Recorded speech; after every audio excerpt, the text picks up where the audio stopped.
you're up, right? I think so, yeah. Okay. I guess. I'm like, you're looking at me like I was not done. I want to introduce somebody very, very special. Not that you guys are not special, we're all special, but he's super More special. because he's all special. He's one of our founding youth troop leaders. 2014, 2015, when we started this? 2014. 2014 we started this troop, and Braden was one of the older ones, and he he's our second eagle. Right. Our second eagle from this troop, and I'll brag for him because, I can brag for him. He was our Arcadia High School valedictorian, class of 2020, and he is now just finished his second year at Yale. Come on up, Braden.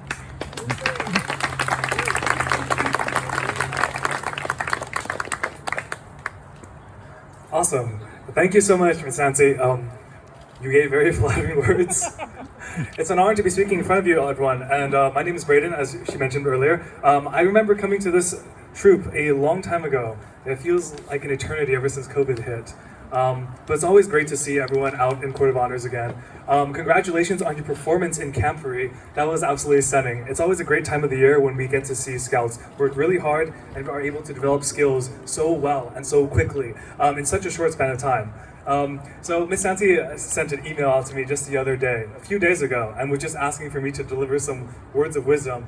She kind of surprised me and said I was a special guest just now. I was not expecting that, but I will do my best. It's on this topic. Is it pretty loud? No, it's good. Oh, it's good? Okay. Sounds good. Okay. So on this topic of this question of seeing people perform so well in Camp Free, or this idea of how we learn so quickly, it made me think about this question of how are some people able to learn so much so quickly and so well compared to others, right? If we were to ask the Scouts to learn a lot of the skills that we teach in Boy Scouts, or we learn at Camp Free, all by yourself, it probably is very difficult to actually do that by yourself. And it isn't really about the actual technical difficulty of those skills, right? But not many people actually learn a campfire until they have to make their own campfire.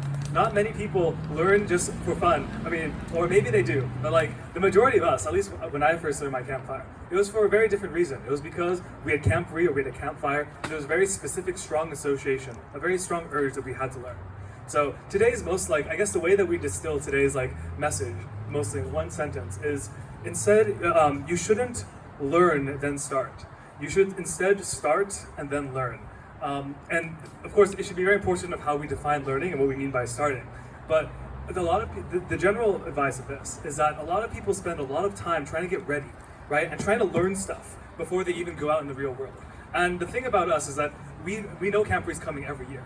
We have a set timeline that we need to get things done, and we have a timeline to crunch. If you ever notice, there's weeks in which maybe sometimes you're very, very productive and you get to learn really, really fast. And there are other times where it takes a long time, and there are certain projects that maybe you want to learn, but it takes a long time to ever get started. So it is really through plunging in the deep end, where you're forced to adapt and forced to learn, that you Scouts are able to learn so quickly. I guess in college, the way I would best distill this is that the rate in which you're able to learn something is not correlated to really how technically difficult what you're learning is, but actually how strong of a desire do you actually want it. And I guess this is if anything, something that I would like to ask all of the Scouts here is, what do you guys actually want, right? And if the want is strong enough, you will find ways in which you can learn it. There have been many people in college who seem to completely self-study things beyond what is taught at school. It always surprises me to see people so advanced and so able to be able to learn so much stuff.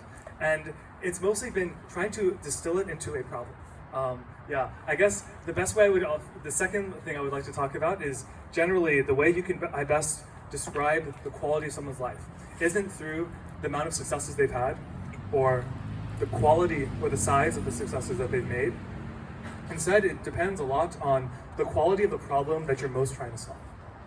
And what I mean by that is that it is through asking you, what's the biggest problem that you want to solve today?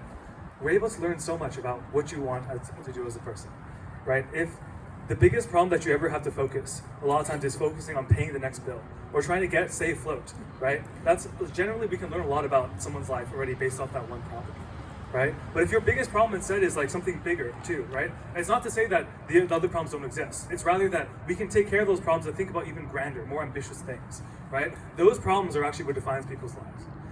During school, you're going to spend a lot of time learning about how to solve solutions when you're given a problem. And that's something that's really great for the workforce. When you're out in a job, in a 9-to-5 job, it's very easy to take the problems that someone gives you, and then you try to find really cool solutions for it. That's fine. But even more important than that is to have that type of individual sharpness of asking yourself, what problems do I actually want to solve as a person? Because if you know which problems you want to solve, you can actually bypass a lot of the time wasted finding solutions to problems that don't even need to be solved.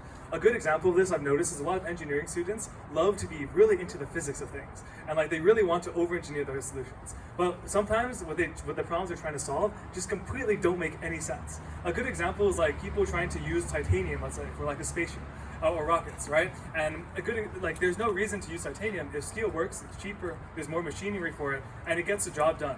Generally, you just want something that's good enough if you have the right problem.